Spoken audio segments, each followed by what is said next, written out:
तक जेल जाएंगे। पूछे क्यों? क्योंकि पैसा बनाने का काम सिर्फ आरबीआई कर सकता है, बाकी लोगों को पैसा कमाना पड़ता है। हम बना नहीं सकते, बनाना इलीगल है, लेकिन कमा सकते हैं। ठीक, तो आगे से कोई पूछे पैसा बनाना है तो कह दीजिए हमारा काम नहीं है, कमाना है, बनाना आरबीआई का काम है।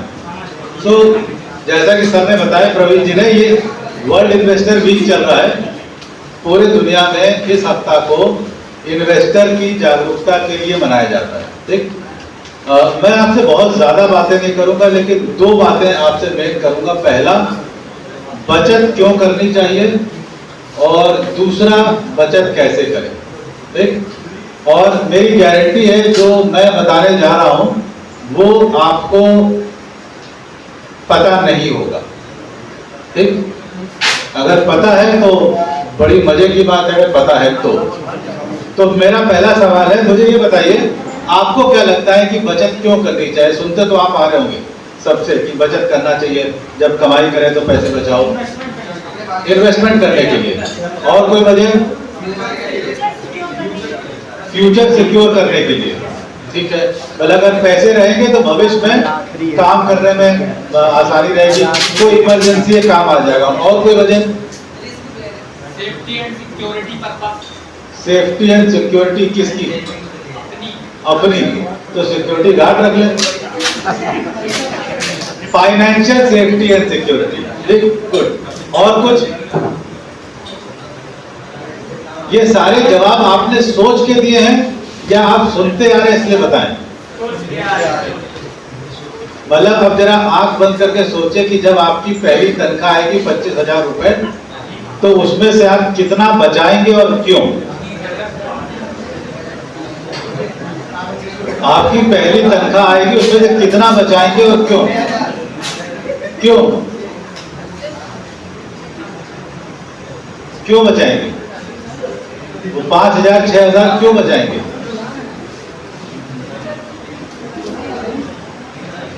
जोर से बोलिए। देखिए, मैं इसलिए कह रहा हूं क्योंकि एक बहुत ही गलत धारणा है कि आप शायद बड़ा आदमी पैसे कमा के बनेंगे। ठीक, मैं अभी आपको साबित कर दूंगा कि आप बड़ा आदमी पैसे कमा के नहीं बनेंगे, पैसे बचा के बनेंगे। मैं साबित कर दूंगा, इसीलिए मैं कह रहा हूं। तो अगर आपको अभी भी लग रहा है कि बचत से कोई फायदा है नहीं, बस जितने ज्यादा कमाई करो उतना आगे जाएंगे, ठीक, तो आप गलत सोच रहे हैं। मैं अभी आपको दिखाता हूं। तो सबसे पहले काम करते हैं, शेखर जी स्लाइड पे आप अपने फोटो ले सकते हैं कुछ जगह। बस सर इस स्लाइड पे अपना फोटो ले लें, फिर हम आपको कुछ एक्सेल दिखाते हैं।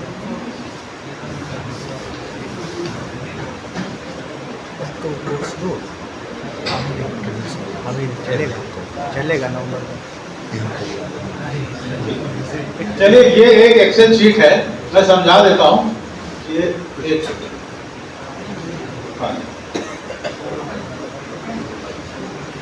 ठीक, ये जो पहला कॉलम है ना, इसमें उम्र है आपकी। अगले कॉलम में आपकी हर साल की इनकम है। तीसरे कॉलम में आपके हर साल की सेविंग्स है। चौथे कॉलम में है कि आपकी सेविंग एक्यूमुलेट, इकट्ठा होते होते कितनी बन जाएगी। और आखिरी कॉलम है कि आपकी जो सेविंग्स है उससे क्या कमाई होगी। ठीक, तो एक एक करके पूरा करियर हम चल लेते हैं। सबसे पहले मुझे बताइए कि यहाँ से आप एवरेज सैलरी, मतलब जब भी आप जॉब पे जाएंगे, मैं मान लेता हूँ 21 साल तक जॉब पे लग गए, एक एवरेज सैलरी आप क्या देख रहे हैं? एवरेज पूरे ग्रुप की बताइए। सबसे अच्छी वाली भी नहीं, सबसे खराब वाली भी नहीं, बीच में 15। ठीक है, तो 15 इंटू 12 कर लें, एक साल का। या एनुअल लिखना है, मैं यहाँ 2 लाख लिख देता हूँ। चलिए 20,000 मैंने आपके ऐसे ही बढ़ा, इंक्रीमेंट हो गया। ठीक, तो ये हो गया मेरी सैलरी। अब इसमें एक दिक्कत है, हर साल 2 लाख थोड़ी कमाएंगे, अगले साल तो बढ़ जाएगी ना। कितना बढ़ा दें? या आपको क्या लगता है हर साल आमदनी कितनी बढ़ जाती है? 10%। सरकार सबसे उदार है, जो शायद 8 से 10% बढ़ा सकती है, बाकी सब इससे नीचे ही है। ठीक, तो अगर आप यहाँ तो प्राइवेट में कई बार ऐसा भी होता है कि सैलरी नहीं भी बढ़ती है, फिर लोग जॉब चेंज कर लेते हैं कि यार 3 साल हो गए काम करते हुए, कुछ तो बढ़ा नहीं, चलो नौकरी बदल लेते हैं। ठीक, लेकिन कैसे भी हो आप ये प्रयास तो करते ही रहेंगे कि पिछले साल से ज्यादा कमाएं। ठीक, मैं यहाँ पे एक नॉमिनल सा 7% रख रहा हूँ कि कुछ नहीं तो 7% से तो तनख्वाह बढ़ेगी ही बढ़ेगी। या तो हम कुछ साइड से कर लेंगे, या प्रमोशन हो जाएगा, या जॉब चेंज कर लेंगे, पर इतनी तो बढ़त हो ही जाएगी। तो मेरा दूसरा कॉलम भी भर गया। अब बात आती है कि ये जो 2 लाख कमाए हैं, इसमें से 1 साल में कितना बचा लें प्रतिशत में। अभी आपने कहा ना इमरजेंसी के लिए, भविष्य के लिए, सिक्योरिटी के लिए कितना बचा लें, कितने प्रतिशत बचा लें? 20%, 10%, पीछे 50%, 15, ठीक है। तो एक बात बता दें आपको, भारत का एवरेज सेविंग रेट करीब 25-26% है।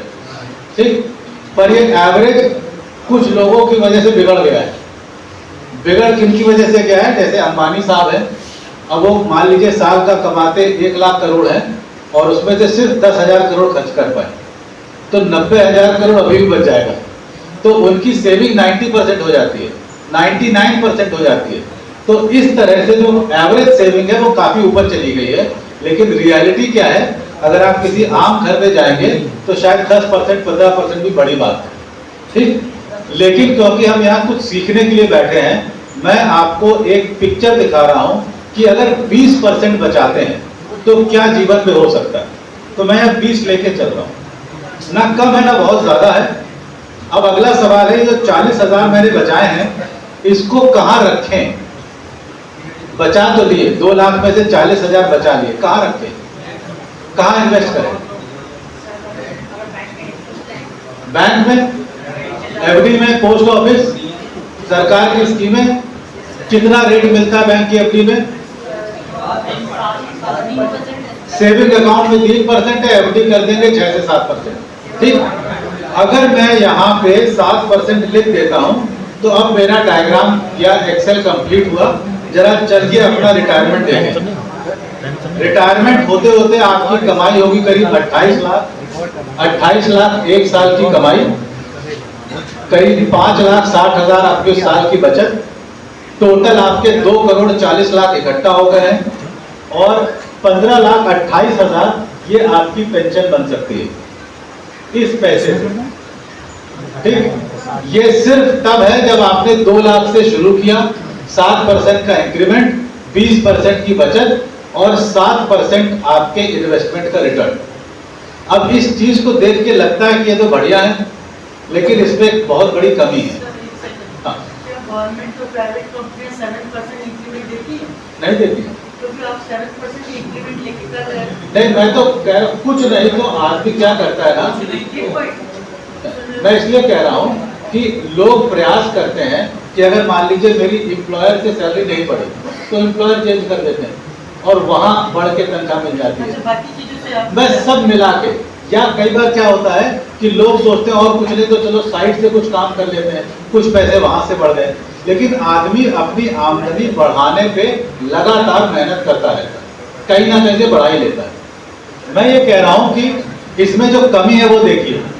आप रिटायर जब हुए थे तो आपकी सैलरी थी साल की 28 लाख, तो आपकी लाइफ स्टाइल भी तो 28 लाख वाली होगी।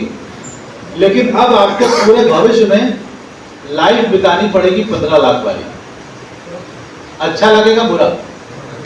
कि 28 लाख कमाते थे, 28 लाख की लाइफ स्टाइल थी, अब रिटायर हो गए हैं, अब अपनी लाइफ स्टाइल आधी करनी पड़ेगी। अभी तक कार से चलते थे, अब बाइक पे आ जाओ। अभी तक एसी में रहते थे, अब कूलर पे आ जाओ। अच्छा लगेगा? नहीं। इसी वजह से बहुत ज्यादा एक्साइटमेंट सेविंग करने का नहीं रहता है, क्योंकि सेविंग करके भी मिला क्या? कोई बहुत अच्छी लाइफ तो हो नहीं गई।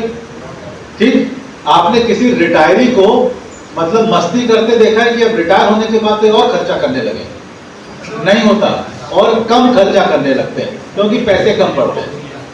इस पूरे प्रोग्राम में मैं बस एक चीज चेंज करने जा रहा हूं। इस इस 7 को थोड़ी देर के लिए 17 कर देते हैं।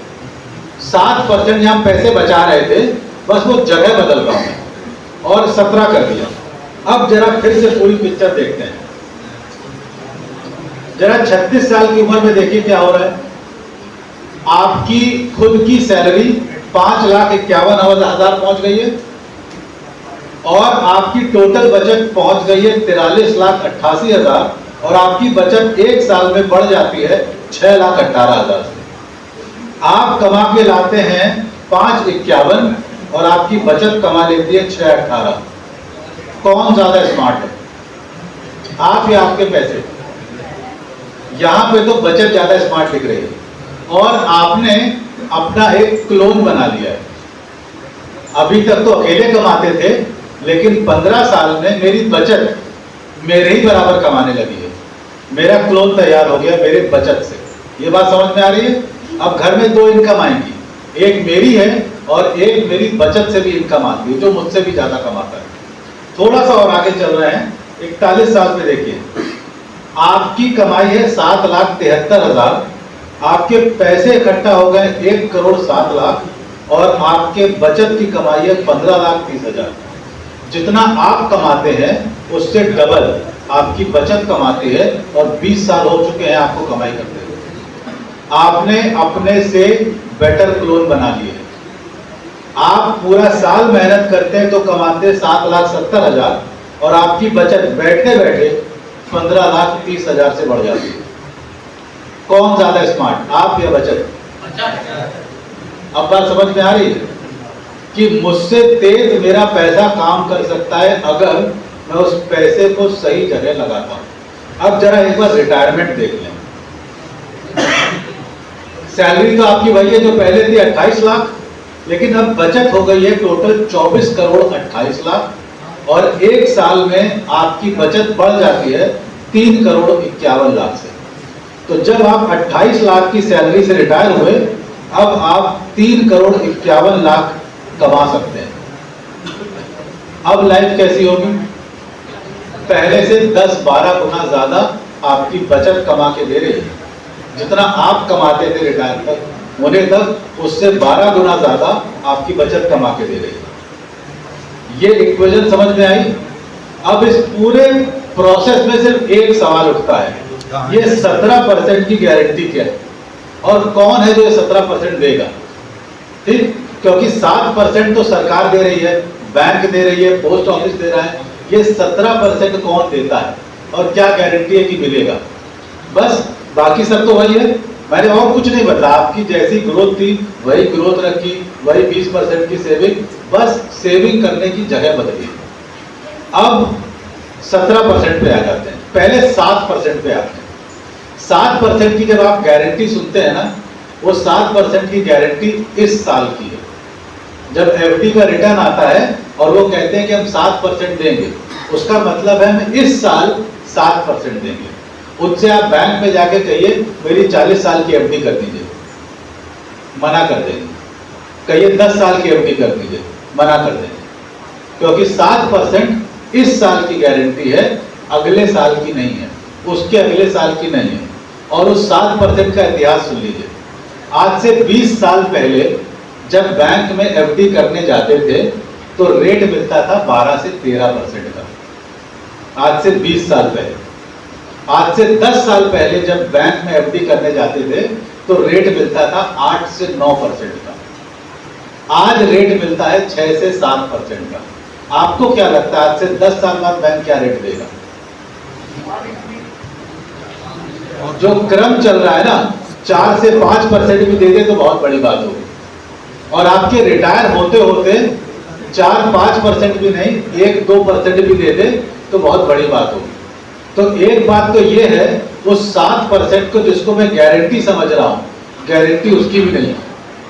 वो गारंटी इस साल की है या ज्यादा से ज्यादा और 2-3 साल की। लाइफ टाइम गारंटी नहीं है वो 7%। ठीक, अब आ जाते हैं 17% मैंने क्यों लिखा और कहां से आया है। एक चीज है जिसको हम कहते हैं सेंसेक्स, पहले समझा देते हैं। बॉम्बे स्टॉक एक्सचेंज एक स्टॉक एक्सचेंज है, नेशनल स्टॉक एक्सचेंज एक स्टॉक एक्सचेंज है।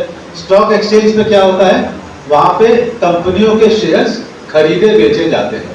ठीक, तो आप कंपनी में निवेश कर सकते हैं, आप कंपनी के हिस्सेदार बन सकते हैं अगर उसका शेयर खरीद लेते हैं तो। और बॉम्बे स्टॉक एक्सचेंज में लगभग 5000 कंपनियां हैं जिनके शेयर्स खरीदे बेचे जाते हैं। 5000। उन 5000 कंपनियों में अगर मैं बड़ी कंपनी से छोटे की तरफ, बड़े से छोटे में ऑर्डर में लगाऊं, जो टॉप की 30 कंपनियां हैं उनको एक नाम दिया गया है सेंसेक्स।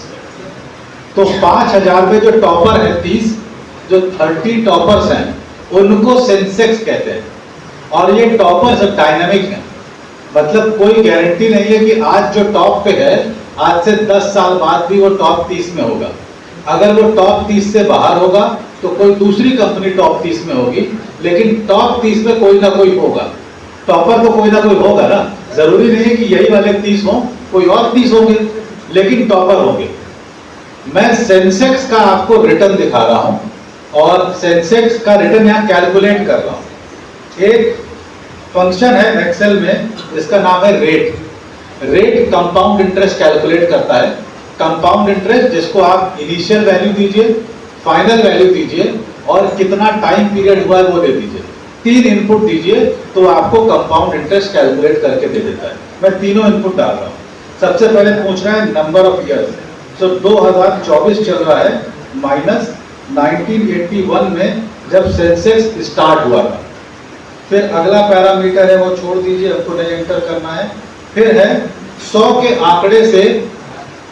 आंकड़े से सेंसेक्स स्टार्ट हुआ था 1981 में, और अभी कहां पे है? 2000। करीब 82,000।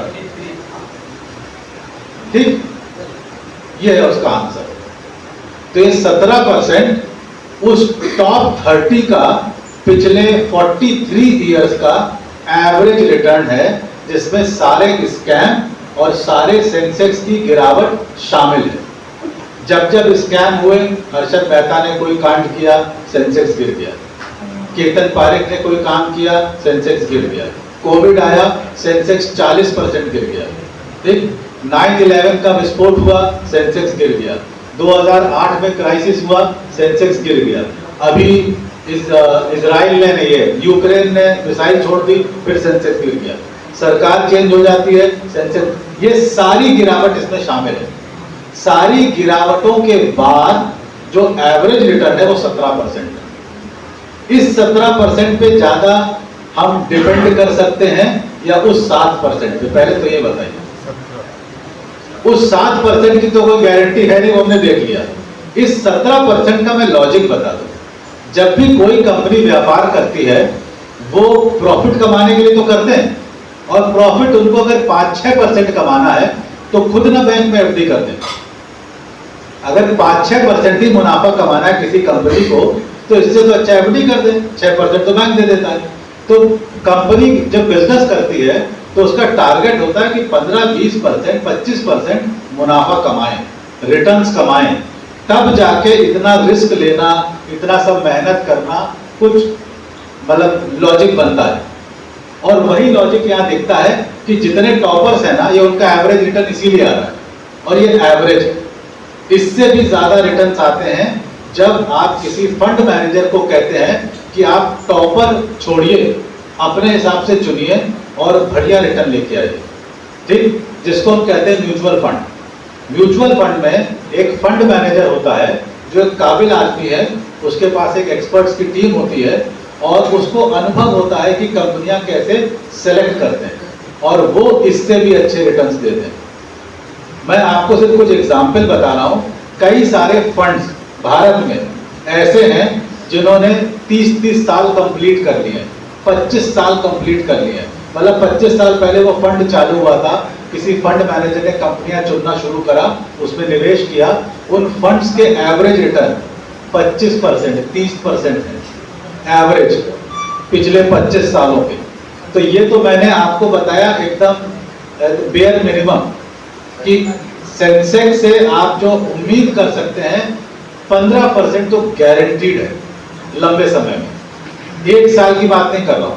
जैसे सोना है एक साल में अगर आप हर दिन सोने का प्राइस देखेंगे तो कभी प्लस दिखेगा, कभी माइनस दिखेगा, हर दिन देखेंगे। अगर हर 5 साल पे देखेंगे तो सिर्फ प्लस दिखेगा, कभी माइनस नहीं दिखेगा कि पिछले 5 साल पहले जो रेट था और आज जो रेट है। उसी तरह सेंसेक्स को अगर आप 5-5 साल पे देखेंगे आपको माइनस नहीं दिखेगा, हर दिन देखेंगे तो ऊपर नीचे दिखेगा, दिखते नीचे। लेकिन ये है गारंटी, मैं सिर्फ आपके होश उड़ाने के लिए 17 की जगह 25 लिख रहा हूं, क्योंकि ऐसे बहुत सारे फंड हैं। अगर मान लीजिए हमने अपना रिटायरमेंट उन फंड्स में प्लान किया होता 25 वाले में, तो क्या हो जाता। बस मैं दिखा रहा हूं कि 17 का 25 करने पे क्या होता है। आप अभी भी वही इंसान हैं, वही 2 लाख की सैलरी से शुरू किया, वही 28 लाख की सैलरी पे खत्म किया, आप नहीं बदले हैं। बस आपने अपनी बचत वही 20% रखी और उसको उठा के ऐसे फंड में लगाया जो 25% एवरेज रिटर्न दे रहा है। तो आपके पैसे इकट्ठा हो गए हैं 208 करोड़ 40 साल में। उड़े होश। और ये बात सिर्फ 2 प्रदेशों को पता है, गुजरात और महाराष्ट्र। भारत में स्टॉक मार्केट में 60% पैसा, 60% सिर्फ 2 प्रदेशों से आता है, गुजरात और महाराष्ट्र, और बाकी पूरा इंडिया 40% में। अब आप सोचो कि ऐसी कौन सी बात है जो उन 2 प्रदेशों को मालूम है, हम लोगों को नहीं मालूम है। वो यही बात है, वो ये जानते हैं कि मैं ग्रो करूंगा तो 7% से, मेरा पैसा ग्रो करेगा तो 25% से, तो मेरे 25% पे ज्यादा फोकस करो, मेरे पे कम। आपकी कमाई धीरे धीरे भी बढ़े चलेगा, लेकिन आपकी बचत तेजी से बढ़नी चाहिए, उससे लाइफ चेंज होती है, ना कि आपकी खुद की कमाई से। आपकी कमाई सिर्फ आपको दाल रोटी दे पाएगी, पैसे आ जाएंगे तो दाल रोटी के साथ मटर पनीर भी आ जाएगा, और पैसे आ जाएंगे तो दाल रोटी मटर पनीर और आइसक्रीम भी आ जाएगी, लेकिन उतना ही होगा। अगर आपको समृद्धि पानी है तो आपको किसी दूसरे में निवेश करना होगा जो बिजनेस करता है, या तो खुद कर लीजिए। मैं इसकी भी आपको सलाह देता हूं, अगर इतना भूता है, इतना दम है, इतना रिस्क लेने की क्षमता है, मैं तो कहूंगा बिजनेस करिए और खुद 30% की ग्रोथ लीजिए अपने ही बिजनेस से। लेकिन अगर बिजनेस नहीं कर पा रहे हैं तो दूसरे के बिजनेस में हिस्सेदारी लीजिए, पर बिजनेस का सहारा जरूर लीजिए, या तो खुद करिए या दूसरे के बिजनेस में पैसे लगाइए। अदरवाइज अगर अकेले काम किए और बिजनेसेस में नहीं घुसे, अपने या किसी दूसरे के, तो सिर्फ सर्वाइवल होगा और मजा नहीं आएगा।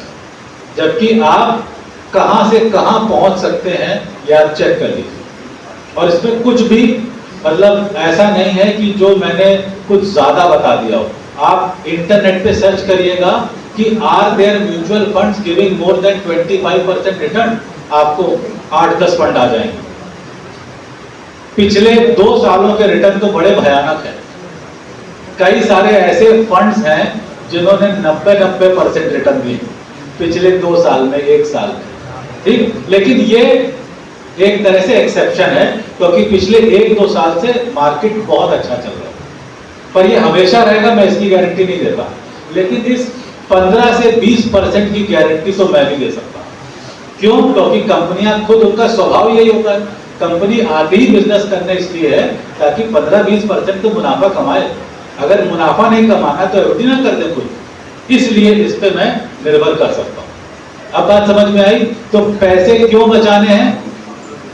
अपना क्लोन बना सके, क्योंकि मेरा क्लोन मुझे आजाद कर देगा और मैं फ्री हो सकता हूं। ये बात समझ में आ रही है? मैं वापस 17% पे आके आपको एक पिक्चर दिखा रहा हूं बस, कि मान लीजिए 50 साल की उम्र पे आपको लगता है कि 30 साल हो गए काम करते हुए, बहुत हुआ, अब और काम नहीं करना।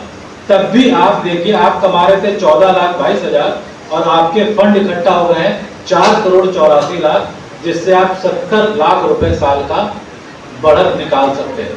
तो जितना आप कमाते हैं ना, उससे कई गुना ज्यादा तो आपकी बचत बढ़ जाती है। आप 50 पे भी रिटायरमेंट प्लान कर सकते हैं। और ऐसे ही कई बार बहुत लोग जो अच्छा इन्वेस्ट करते हैं वो अर्ली रिटायरमेंट प्लान कर लेते हैं, क्योंकि अब उनको और 10 साल काम करने का मन नहीं, और पैसे इतने हैं कि अब अगर रिटायर भी हो गए तो भी कोई दिक्कत नहीं, सफिशिएंट फंड्स हैं। पर ये तब होगा जब पिछले 25-30 साल से प्लान करते आ रहे हैं, अचानक से नहीं होगा। क्लोन बनने में कितना साल लगा? पहला क्लोन 15 साल।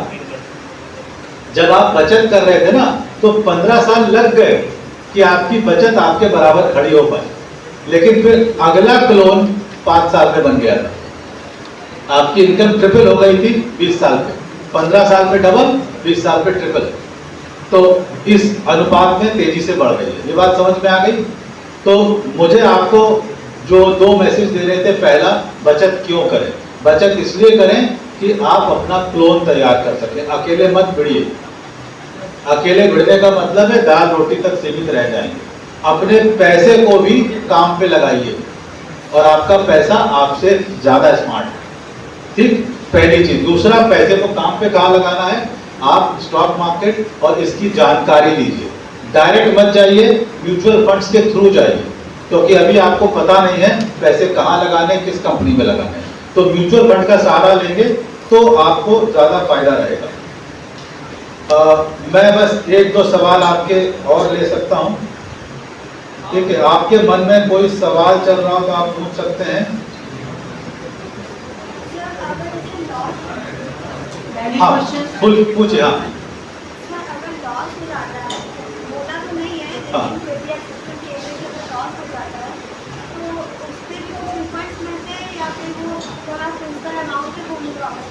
ठीक है, मैं आपका सवाल समझ गया। अब मेरे एक सवाल का जवाब दीजिए। मैंने सोना खरीदा 75,000 के भाव में। ठीक, 2 दिन बाद रेट हो गया 74,000। मुझे लॉस हुआ कि फायदा? 75 पे खरीदा और 2 दिन बाद गोल्ड का रेट 74,000 पे आ गया। मुझे लॉस हुआ कि फायदा? पर मैंने बेचा ही नहीं और 1 हफ्ते बाद वापस 76,000 हो गया। आप बात समझ रहे हैं? नीचे जाए ऊपर जाए, जब आप बेच ही नहीं रहे हैं तो लॉस कहां से आएगा? ठीक, यही मैंने कहा है कि अगर हर दिन देखेंगे तो प्लस माइनस दिखेगा, लेकिन अगर आप 10-10 साल पे देखेंगे तो आपको कभी ऐसा नहीं दिखेगा कि 10 साल पहले सेंसेक्स यहां पे था, आज 10 साल बाद उससे भी नीचे है। ऐसा कभी नहीं दिखेगा। तो लॉस लॉन्ग टर्म में कभी नहीं, नेवर। सोना कभी ऐसा नहीं हुआ है कि 10 साल के अंतराल पे देखा गया और माइनस में आ गया। नहीं, 1 हफ्ते, 2 हफ्ते, 1 साल नेगेटिव रिटर्न सोने में भी नहीं है कि -10% का रिटर्न, लेकिन और 1-2 साल बाद फिर वापस ऊपर। तो लॉस तो तब होगा जब मैं लॉस में बेच दूंगा, और जब मैं बात कर रहा हूं 20-25 साल की, कभी लॉस नहीं हो सकता, कभी नहीं।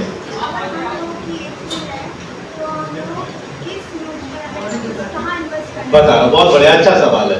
पहली चीज तो आप सब यहाँ पे बैठे हैं, आप म्यूचुअल फंड के इन्वेस्टर बन सकते हैं। म्यूचुअल फंड में इन्वेस्ट करने के लिए मात्र 100 रुपए चाहिए। अकाउंट ओपनिंग 100 रुपए, 200 रुपए से हो जाती है। कुछ फंड्स हैं जो कहते हैं कि पहली बार 5,000 से खाता खोलेंगे, बाद में भले ही आप 100 रुपए डालें, ठीक, जो आपकी इच्छा हो। लेकिन ज्यादातर फंड्स ऐसे हैं जो आपको 100 रुपए, 200 रुपए से शुरुआत करते हैं।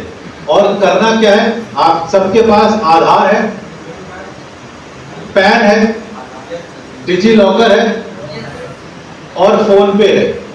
ठीक, मैं कोई फोन पे का प्रचार नहीं कर रहा हूं, लेकिन फोन पे एक ऐप है जिसपे आप जाके म्यूचुअल फंड में भी इन्वेस्ट कर सकते हैं। ठीक है, ग्रो ऐप है, जीरोधा का कॉइन एक ऐप है, ईटी मनी है, 10 ऐप है।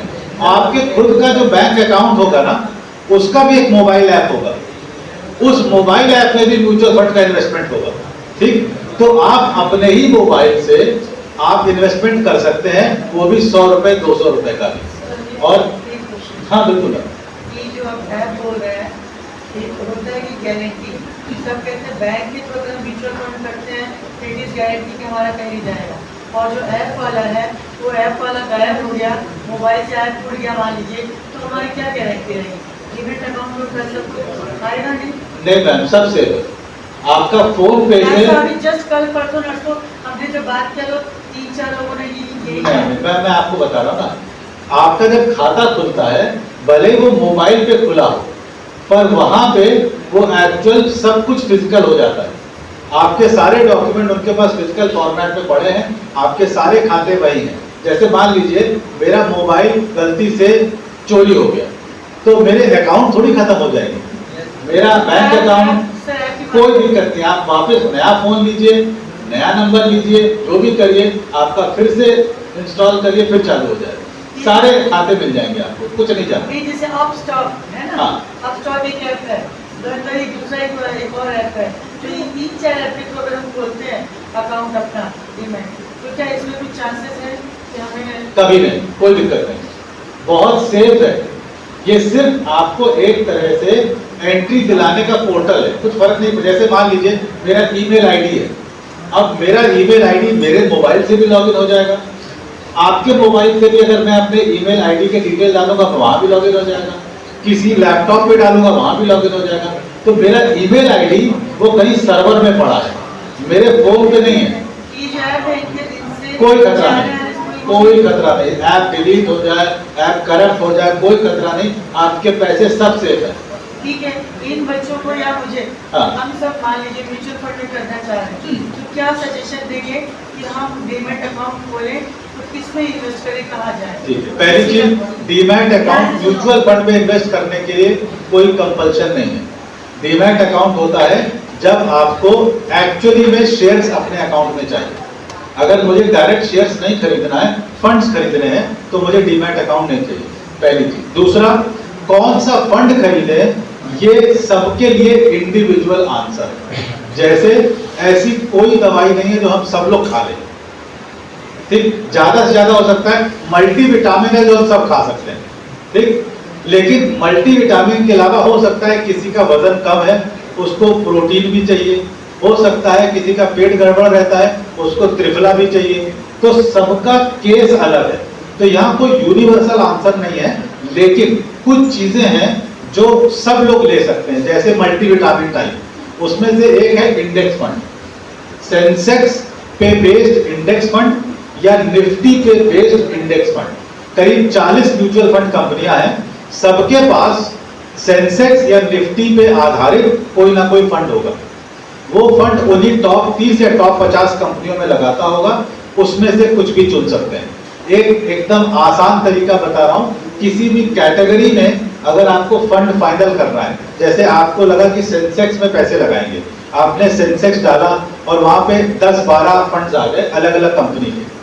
अब इनमें से कौन सा लगाएं? एक हो सकता है ICICI का है, एक एक्सिस का है, एक HDFC का है, अब इनमें से कौन सा चुने? तो सबसे सरल तरीका बता रहा हूँ शुरुआत के लिए, जो फंड साइज में सबसे बड़ा है और समय में सबसे पुराना है, उम्मीद है वो टॉप 3 में तो पक्का होगा, ठीक, क्यों? क्योंकि उस पर बहुत सारे लोग ऑलरेडी मतलब उस पर विश्वास रखते हैं, तभी तो वो फंड बड़ा हो गया इतना। तो जब तक कुछ और समझ में नहीं आता, तब तक बेहतर है कि बड़ा और पुराना फंड चुने। और जब आपको पता लग गया कि नहीं मुझे तो इस स्टाइल का फंड चाहिए, तो अपने हिसाब से चुनना सीख जाइए। पर जब तक सीख नहीं रहे तब तक मल्टीविटामिन तो खा ही सकते हैं। तो मल्टीविटामिन वो इंडेक्स फंड है। SIP सिर्फ एक माध्यम है। SIP कहते हैं जब आप बैंक को ये इंस्ट्रक्शन देते हैं कि इस म्यूचुअल फंड में हर महीने इतना पैसा आप जमा कर देना, मुझसे पूछे बिना, इसको SIP कहते हैं। सिर्फ एक इंस्ट्रक्शन है SIP।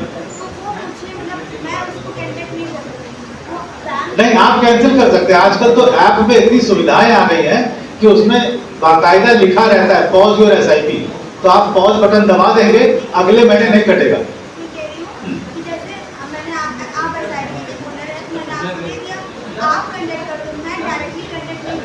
किससे? बैंक म्यूचुअल फंड से? अरे आप डायरेक्ट ही कर सकते हैं। आप ऐप पे जाइए, फोन पे जाइए, कर सकते हैं म्यूचुअल फंड में कॉन्टैक्ट, ठीक। सो निवेश करने के लिए कुछ चीजें जो और हैं आप पूछ सकते हैं, थोड़ा YouTube पे सर्च करिए, एक दिन में सब नहीं बताया जा सकता, ठीक। हाँ पूछिए।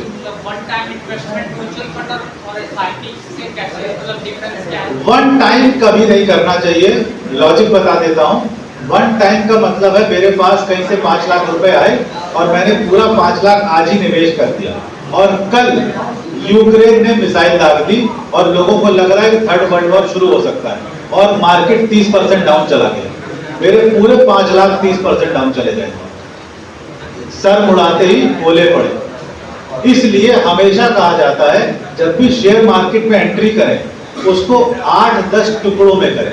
तो अगर 5 लाख भी लगाना है तो क्यों ना 50,000 10 महीने तक लगाएं। तो क्या होगा, 50,000 लगाएंगे, यूक्रेन अभी भी मिसाइल दागेगा, लेकिन इस बार मेरा सिर्फ 50,000 डाउन होगा और फिर नया 50,000 जब आएगा तो गिरे हुए मार्केट में सब कुछ सस्ता सस्ता मिल रहा होगा और तब मेरा अगला 50 आएगा तो मुझे फायदा हो सकता है। तो इसलिए हमेशा ये बोला जाता है कि जब भी मार्केट में एंटर कर रहे हैं उसको स्टैगर्ड तरीके से एंटर करें, एक लमसम में ना जाए, भले ही 8-10 टुकड़े में 12 टुकड़े में डाल दें।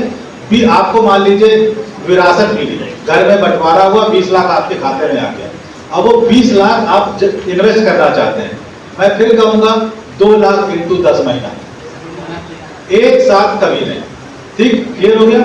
एक साथ तो बस खतरा है, क्योंकि किसी को नहीं मालूम कोरोना फिर आ गया तो, और मैंने 20 लगाए, कोरोना आ गया, 40% डाउन, 8 लाख साफ, अब कब तक वो रिकवर करेगा पता नहीं, बस इसलिए मना किया जाता है। हाँ। जैसे आपने कहा कि 2 लाख इंटू 10 कर लें, तो 20 लाख से कोई मेरे पास थे, 2 लाख इन्वेस्ट तो 18 लाख तो फिर मेरे पास पड़ा रह गया, अगले महीने फिर 2 लाख आएगा और अब मुझे सब कुछ सस्ता मिलेगा। अगर मार्केट गिर गया है तो सस्ता मिल जाएगा, नहीं गिरा है तो उसी भाव पे मिल जाएगा, कोई बात नहीं, पर खतरे से बच जाएंगे। मतलब एक साथ पूरा 20 लगाने में खतरा है, क्योंकि अनसर्टेनिटी है, लॉन्ग टर्म में तो नहीं है, लेकिन शॉर्ट टर्म में अनसर्टेनिटी कभी भी हो सकती है।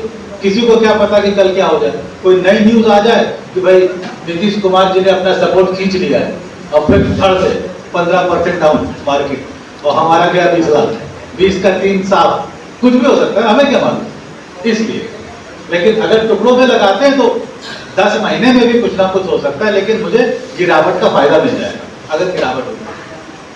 ठीक, चलिए, थैंक यू सो मच। हाँ, म्यूचुअल फंड इन्वेस्टमेंट है, SIP उसमें इन्वेस्ट करने का तरीका है। SIP होगा जैसे RD रिकरिंग डिपॉजिट और FD हो गया लमसम। हम पोस्ट ऑफिस में FD भी कर सकते हैं, पोस्ट ऑफिस में RD भी कर सकते हैं। उसी तरह म्यूचुअल फंड में हम लमसम भी जा सकते हैं, SIP से भी जा सकते हैं। म्यूचुअल फंड बैंक के थ्रू करते तो टैक्सेबल एग्जेम्पशन है कि नहीं, या हम प्राइवेट करते तो एग्जेम्पशन है? एग्जेम्पशन मिलता है, कुछ तरह के फंड्स आते हैं जिनको हम कहते हैं ELSS funds, equity linked saving schemes. अगर हम उनमें निवेश कर रहे हैं तो हमें 80C में एग्जेम्पशन है, अदरवाइज नहीं। चाहे बैंक हो चाहे डायरेक्ट हो, आपका जो एग्जेम्पशन है वो उस फंड पे है, किसके थ्रू आए उससे फर्क नहीं पड़ता। ELSS equity linked saving schemes, उसमें 3 साल की लॉकिंग होती है, आप अपना पैसा 3 साल तक विड्रॉ नहीं कर सकते, लेकिन उसमें आपको 80C का बेनिफिट मिलता है। ठीक, चलिए, उम्मीद है कुछ सीख के जा रहे हैं नया, और सेविंग करिए। मैं आपको बता, इसका ये मतलब नहीं कि आप अपनी इनकम बढ़ाने पे काम ना करें, इनकम तो बढ़ाइए, पर इस बात को हमेशा ध्यान रखिए आपसे ज्यादा फास्ट आपके खुद के पैसे ग्रो कर सकते हैं, इसलिए उस पर भी निर्भरता रखिए। ठीक, चलिए, thank you, all the best. हाँ जी सर, बिल्कुल। ठीक, बैठ जाइए, 1 सेकंड और, सर का एक सवाल है। सर ने पूछा कोई भी म्यूचुअल फंड चूज करने का क्या क्राइटेरिया है? सर, इसमें फंड चूज करना क्राइटेरिया नहीं है, वो तो एकदम लास्ट वाली बात है। उससे इंपॉर्टेंट है कि मुझे इन्वेस्टमेंट किस प्रकार से करना है, जैसे जिसको मैं कहता हूं एसेट एलोकेशन। जैसे पहले ये डिसाइड करें कि बिरयानी खानी है कि डोसा। ठीक, अगर बिरयानी फाइनल हो गई तब हम पूछेंगे वाहिद की खानी है कि टुंडे की। तो म्यूचुअल फंड कौन सा चुनना है, वो वाहिद या टुंडे है, लेकिन उससे पहले है बिरयानी खानी है कि डोसा। मतलब मुझे पैसे कहाँ लगाने हैं, मुझे पैसे इंटरनेशनल इक्विटी में, लार्ज कैप फंड्स में, मिड कैप फंड्स में, स्मॉल कैप फंड्स में कि मल्टी कैप में, तो मुझे पहले कैटेगरी चुनना होगा। जब कैटेगरी चुन लिया तब मैं देखूंगा इस कैटेगरी में अलग अलग कंपनियों में से किसका फंड अच्छा चल रहा है। तो फंड नंबर 2 की बात है।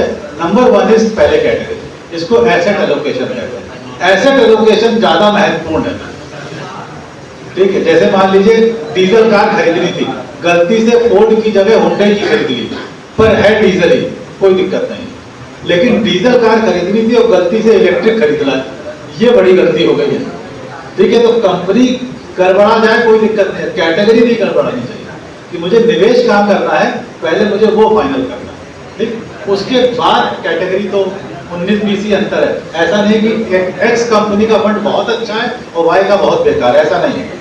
सब कंपनी के फंड आजू बाजू ही चलते हैं। तो मुझे पहले कैटेगरी फाइनल करनी है, फिर फंड चुनना और किसी की सलाह लेनी है। जब तक, और सलाह जब लें, जिस एडवाइजर को चुने उसका सर खा जाइए, उससे सीखिए। जैसे जब आप डॉक्टर को, मान लीजिए कोई भगवान ना करे बीमार हुआ, डॉक्टर के पास जाते हैं, तो ऐसा नहीं कि सिर्फ फीस दे के दवाई लेके चले आए। आपकी ड्यूटी बनती है कि पूछे डॉक्टर साहब मुझे हुआ क्या है, क्यों मेरे पेट में इतने दिन से दर्द है और वो पेट ठीक नहीं हो रहा है। तब डॉक्टर बताएंगे आपको शायद फूड पॉइजनिंग हुई है, ये हुआ है, इससे बचिए। तो आपने अपने सलाहकार को पैसे भी दिए और सलाहकार से पूछा भी। लेकिन म्यूचुअल फंड या इन्वेस्टमेंट्स में क्या होता है, लोग सलाहकार का कमीशन तो दे देते हैं, उससे पूछते कुछ नहीं, ये गलत बात है। तो चाहे इंश्योरेंस एजेंट हो, चाहे म्यूचुअल फंड एजेंट हो, अगर आपके पास आया है, आप किसी को जानते हैं, वो जो भी सलाह दे रहा है, लीजिए उस सलाह को और उनसे पूछिए मेरे लिए यही क्यों, और उसको बताने की टेस्ट है ना। डॉक्टर साहब से पूछे ना कि यही क्यों, सस्ती वाली दवाई क्यों नहीं, यही वाला ब्रांड क्यों, ये वो प्रधानमंत्री वाले में सस्ता मिल जाता वाली दवाई ले लें।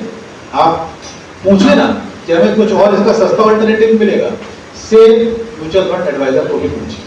तब आप सीख रहे होंगे और सही इन्वेस्ट कर रहे होंगे, और उसको भी टेंशन रहेगा कि भाई ये पूछते हैं जरा कुछ गलत ना हो जाए, क्योंकि ये पूछ लेते हैं हमसे, और जब पूछते नहीं तो जो मनमानी आएंगे वो करेंगे।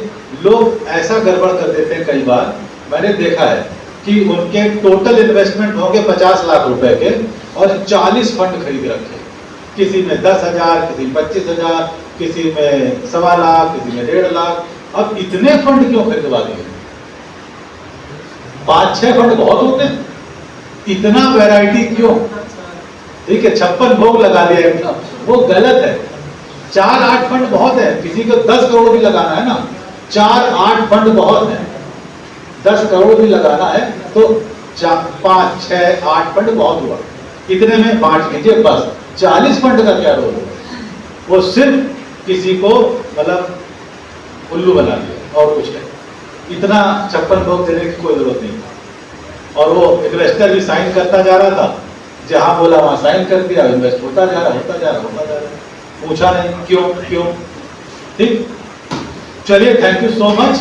नंबर आप सर से ले सकते हैं, और किसी को कभी जानकारी हो तो कॉल भी कर सकते हैं, पहले व्हाट्सएप कर दीजिए, फिर बात करेंगे। ठीक, थैंक यू।